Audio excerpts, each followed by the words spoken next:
Hindi ako naniniwala sa mga multo hanggang sa isang gabi ang nagpabago ng aking paniniwala.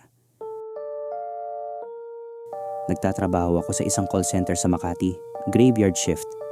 Lalabas ako ng halos alas 11 ng gabi at ang layo ng aking apartment ay mga 20 minutong lakad lang mula sa opisina.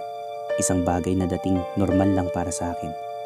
Nagsimula ito nang mapansin ko ang bata. Bandang alas 12 ng gabi, sa may kalsada pasong tamo. Maliwanag pa rin dahil sa mga ilaw ng kalye, pero wala nang maraming tao. Sa likod ko, may bata, babae, maliit, suot ang puting damit na parang damit pantulog. Naglalakad ng dahan-dahan. Hindi ko ito pinansin agad. Baka may kasama, sabi ko sa sarili ko. Baka hinahabol ang magulang. Pero nang lumingon ako ulit, 10 hakbang pa ang nakalipas. Naroroon pa rin siya. Parehong distansya, parehong bilis.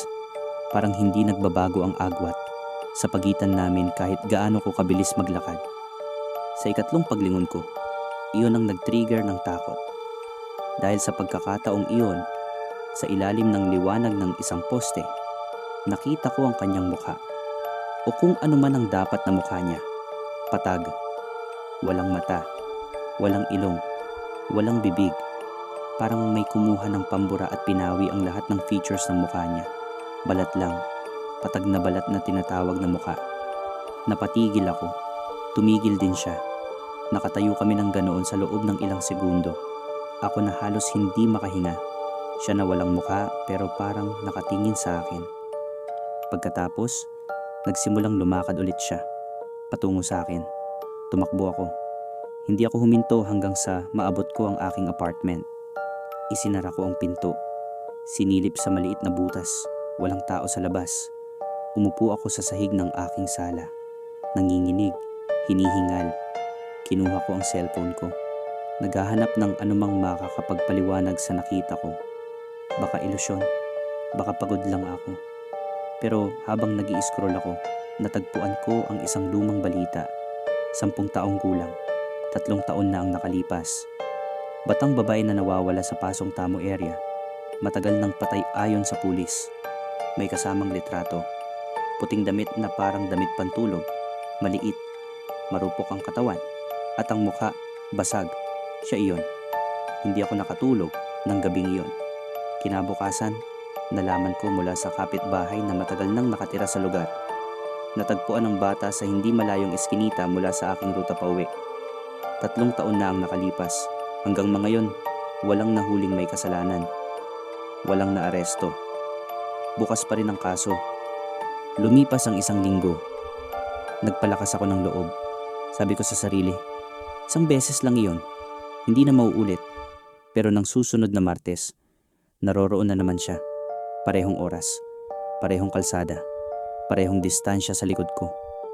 Sa pagkakataong ito, hindi ako tumakbo. Tumigil ako, lumingon, at nanatili akong nakatayo habang dahan-dahan siyang lumapit sa akin. 3 metro, 2, 1. Halos hindi ako makahinga. Sa ilalim ng ilaw ng poste, nakatayo siya sa harap ko. Walang muka, pero ramdam ko, nakatingin siya sa akin. Ano ang gusto mo? Bulong ko. Nanginginig ang boses ko. Katahimikan. Tapos, dahan-dahan, itinuro niya ang isang direksyon. Isang eskinita. Madilim. Makipot.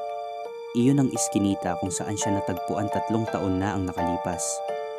Gusto mo bang malaman ng lahat kung ano ang nangyari sa iyo? Walang sumagot. Pero ang kamay, dahan-dahan, tumango.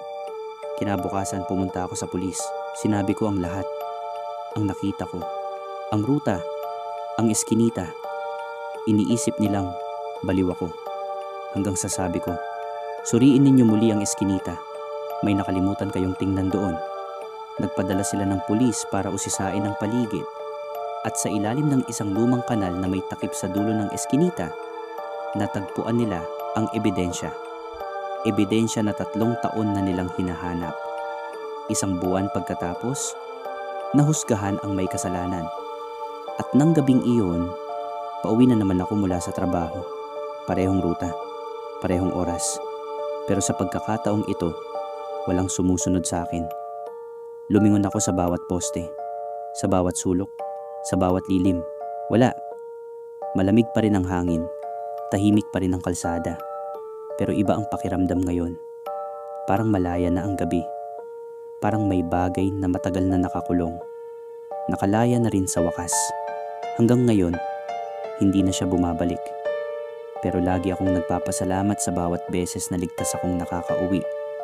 Kasi natutunan ko, hindi lahat ng sumusunod sa iyo ay nais kang saktan. Minsan, ikaw lang ang natitirang makakatulong sa kanila. Kung bago ka lang sa channel na ito, huwag kalimutan mag-subscribe at i-click ang bell button para palaging update sa aking kwento.